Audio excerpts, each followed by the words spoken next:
우리가 나이가 들면 힘도 좀 빠지고 쉽게 피곤해지는 거 어쩔 수 없는 거라고 생각하시나요? 어쩌면 당연한 게 아닐 수도 있습니다. 오늘 우리가 함께 알아볼 노쇠에 대해 들어보시면 생각이 조금 바뀌실지도 몰라요. 자, 바로 이 질문이죠. 기운 없고 피곤한 거 그냥 나이 들어서 그런 거 아닐까? 정말 많은 분들이 이렇게 생각하시잖아요. 저도 그랬고요. 과연 이게 정말 자연스러운 과정일까요? 연구 결과는 아주 명확하게 아니요 라고 말합니다. 그러니까 이건 그냥 노화가 아니라 노쇠라는 별개의 상태라는 거예요. 이건 우리가 충분히 예방하고 또 관리할 수 있다는 뜻이거든요. 이게 정말 중요한 생각의 전환인 거죠. 그럼 첫 번째 이야기부터 한번 시작해 볼까요? 노쇠는 우리가 피할 수 있는 과정이라는 건데요. 이걸 단순히 늙어가는 것으로 보는 게 아니라 하나의 관리 가능한 상태로 바라보는 게 핵심입니다. 의학적으로 노쇠를 정의하면 좀 복잡해 보이죠? 쉽게 말하면 이런 거예요. 우리 몸의 여러 기능들이 약해져서 예전엔 끄덕없던 감기 같은 작은 스트레스에도 몸이 크게 휘청거리는 상태. 아, 정말 예전 같지 않네 하는 바로 그 느낌. 이게 핵심입니다. 이 그래프를 보시면 개념이 확 와닿으실 거예요. 보세요. 왼쪽에 건강한 분은 아파도 금방 훌훌 탈고 일어나죠. 근데 오른쪽에 노쇠한 분은 똑같이 아파도 회복이 훨씬 더디고 심지어는 이전의 건강 상태로 완전히 돌아가지 못할 수도 있어요. 바로 이 회복력의 차이가 노쇠를 설명하는 가장 중요한 포인트입니다. 자, 그렇다면 노쇠라는 게 정확히 어떤 상태를 말하는 걸까요? 지금부터는 혹시 나도? 또는 우리 부모님은 괜찮으신가? 하는 마음으로 한번 들어보시면 좋겠습니다. 간단하게 자가 진단을 한번 해볼까요? 이 5가지 질문에 한번 답해보세요. 첫째, 딱히 다이어트도 안 했는데 1년에 5% 이상 살이 빠졌나요? 둘째, 병뚜껑 따기가 예전보다 힘들어졌나요? 셋째, 뭘 안 해도 늘 피곤하고 기운이 없으신가요? 넷째, 걷는 속도가 눈에 띄게 느려졌나요? 마지막으로 신체 활동량이 확 줄었나요? 자, 결과는 어떠신가요?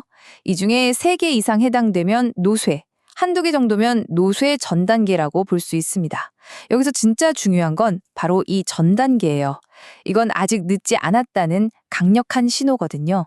적극적으로 관리하면 충분히 건강을 되찾을 수 있는 말 그대로 골든타임인 셈이죠.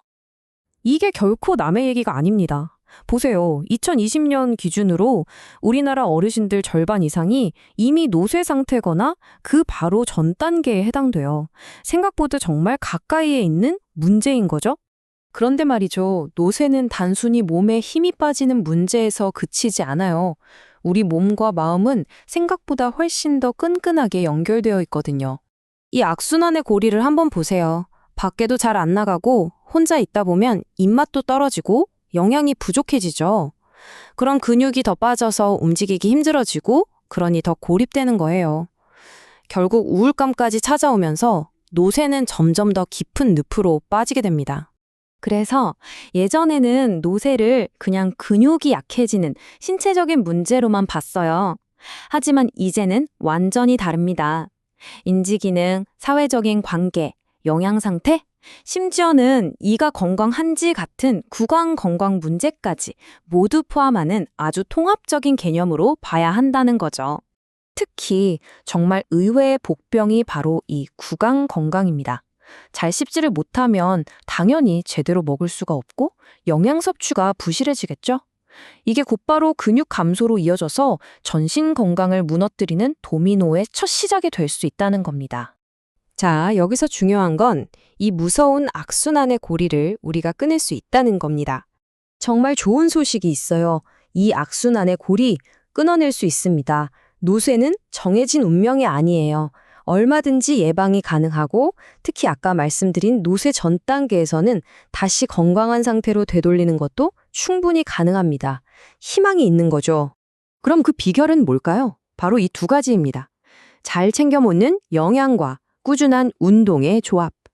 특히 단백질을 충분히 섭취하면서 근력 운동을 해주는 이 시너지가 근 감소를 막고 노쇠를 이겨내는 가장 강력한 무기입니다. 자, 그럼 이제 뭘 해야 할까요? 구체적인 실천 계획을 아주 간단하고 또 바로 실행할 수 있는 단계들로 한번 나눠서 살펴볼게요. 첫 번째 기둥은 바로 영양입니다. 내 체중 1kg당 단백질 1.0에서 1.2g 정도를 드시는 걸 목표로 해보세요. 살코기나 생선, 계란, 유제품 같은 질 좋은 동물성 단백질이 좋고요. 입맛이 좀 없더라도 끼니를 거르지 않는 게 정말 중요합니다. 그리고 비타민 D 챙기는 것도 잊지 마시고요. 두 번째 기둥은 당연히 운동이겠죠. 탄력 밴드나 가벼운 아령으로 근육을 키워주는 저항성 운동, 그리고 넘어지지 않도록 균형 감각을 기르는 운동, 마지막으로 빠르게 걷기 같은 유산소 운동을 골고루 해주세요. 근데 여기서 가장 중요한 건 뭐다? 그렇죠. 영양과 운동. 이 둘은 항상 세트로 가야 한다는 겁니다. 그리고 마지막 세 번째 기둥은 통합적인 관리입니다. 친구나 가족, 이웃들과 계속 어울리는 거 정말 중요하고요. 내가 가진 만성질환이나 먹는 약들을 잘 챙기는 것도 필수입니다. 잘 안 들리면 사람 만나는 게 꺼려지니까 청력 문제도 적극적으로 관리하고 정기적으로 건강검진 꼭 받으셔야 합니다. 오늘 우리는 노쇠가 그냥 어쩔 수 없이 늙어가는 과정이 아니라 우리가 충분히 맞서 싸울 수 있고 심지어 이길 수도 있는 상태라는 걸 확인했습니다. 그렇다면 마지막 질문은 바로 이것입니다. 더 건강하고 활기찬 내일을 위해서 오늘 당장 시작할 수 있는 그 작은 한 가지는 무엇일까요? 결국 여러분의 선택에 달려 있습니다.